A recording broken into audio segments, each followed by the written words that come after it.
Good morning guys, kamusta pong lahat? So panibagong araw, panibagong pagbablog. Bali, tatanong kami ngayon ng patola. So ayun, nag-ano na sila GL, bubutas na. Yan yung mga naisampa namin kahapon. Ayun na, oh. Saka nung isang araw guys. Ganda na yun, diba? Bawi na sila.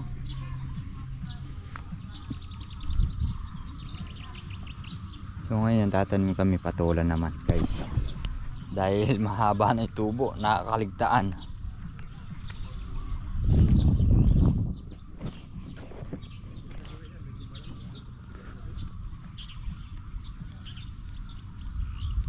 Habilaan. Matigas ba yung lupa? Ha?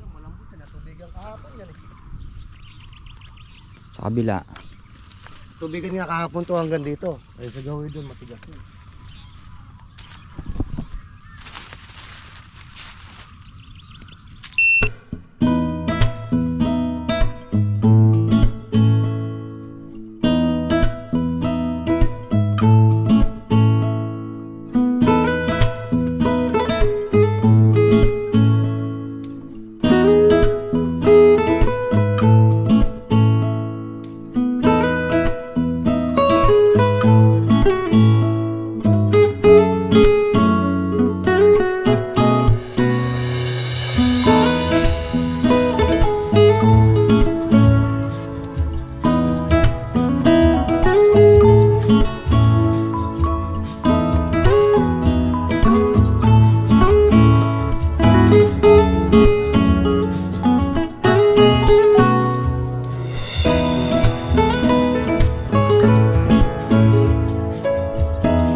Tatamnan natin ng patola itong isang block na to, itong unahan. Kaya pala guys, pati yung pangalawa tatamnan na rin. Kaya pala dalawang lata yung binili.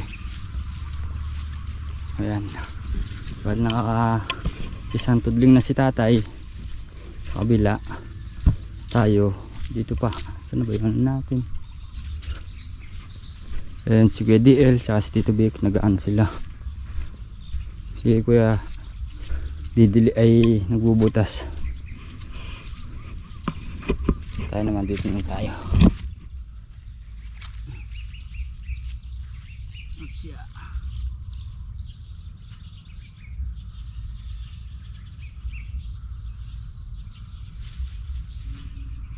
Mamaya didiligan natin ng tubig. Gagamitin na lang natin yung pang spray. Sobra naman yun mga kasangga.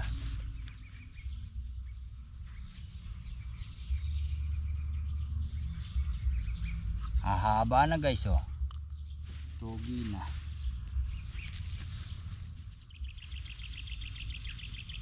Nakaligtaan kahapon eh.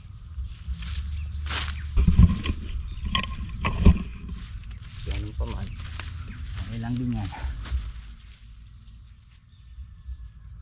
At least alam mo na lang na tumubo sa ano, pagkababad niya.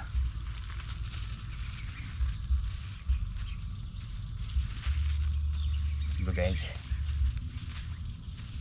Nautos ng damdamin, para bang hangin na kay hirap pigilin.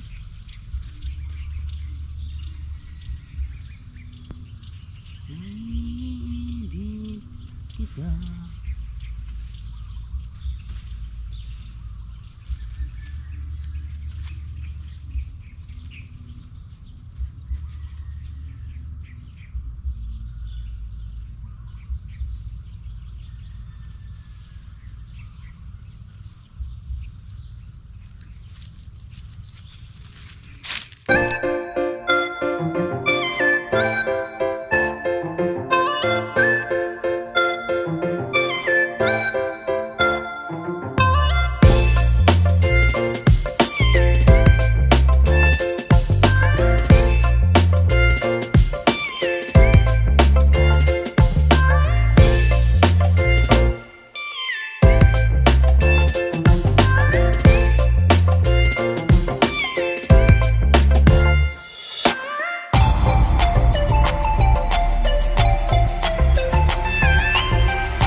So yan mga kasangga, bali ilang tudling na lang, ating dadalawa na kami ni tatay. Dahil si Kuya Black nagtatanim na rin mga kasangga. Diyan na rin si Kuya Black. So si tatay oh, ay, so baka didiligin ko muna mga ano, mga pinagtamnan. Tuyo kasi yung lupa eh, obligado.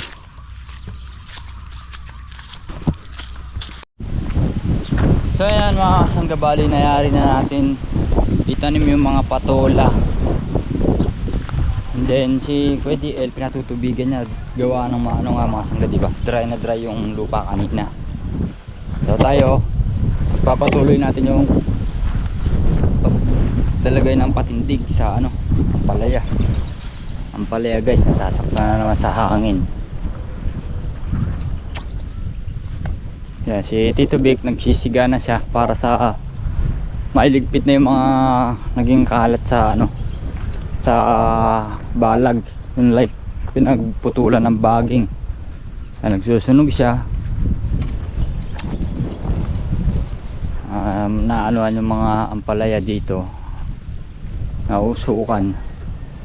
So ganun po mga sangga, muli na naman nasasaktan ng mga ano, meron silang palabasin na bulaklak. Hindi lang nagkaganyan yan mga sangga, baka medyo matataas na ng konti yan, na ano lang sa paghangin-hangin eh. Ayan mga sangga yun, sunog na pati sa kabila, naapuran niya na.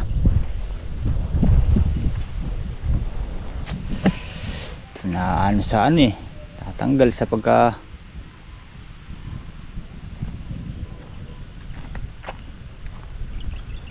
lileting muna tayo ulit guys.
So yan mga sanggabal, nakaisang tudling na ulit tayo. Ilan na lang.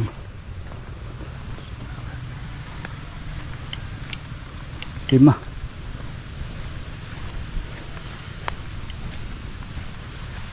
Tudling na lang guys. Konti na lang.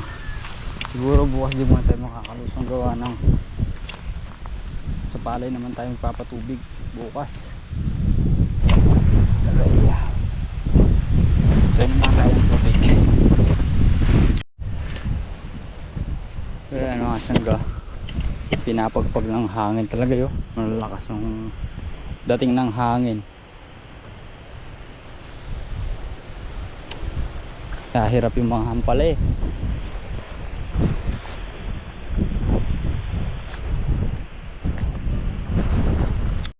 So ayan guys, nakayari din tayo at nakapangunan rin tayo ng talbos, usbong ng sili, yun o. Buti pa yung kay tatay, maganda pagkakapresyo eh. 50 yan natay. Tsaga-tsaga nga lang mga sangga. Pagka din mo naman kasi kinuha tayo, tatanda lang din eh, gugulang. Papangit yung dahon. So kahit every other 5 days. No tay? 5 araw basta natutubigan lang mga sangga. Nung kumuha tayo ng 40 ang kilo. Mahal pa sa tay sa siling panigang. So yan mga sangga. Ha? So yan mga sangga. Binigyan din tayo ni Dadang Bebing saging. Ito guys. Yun no. So thank you kay Dada. Maya maya mga sangga, uwi na rin tayo nito. So bali hanggang dito lang po muna ating simpleng video at sana po nagustuhan nyo. Muli po maraming salamat po. God bless.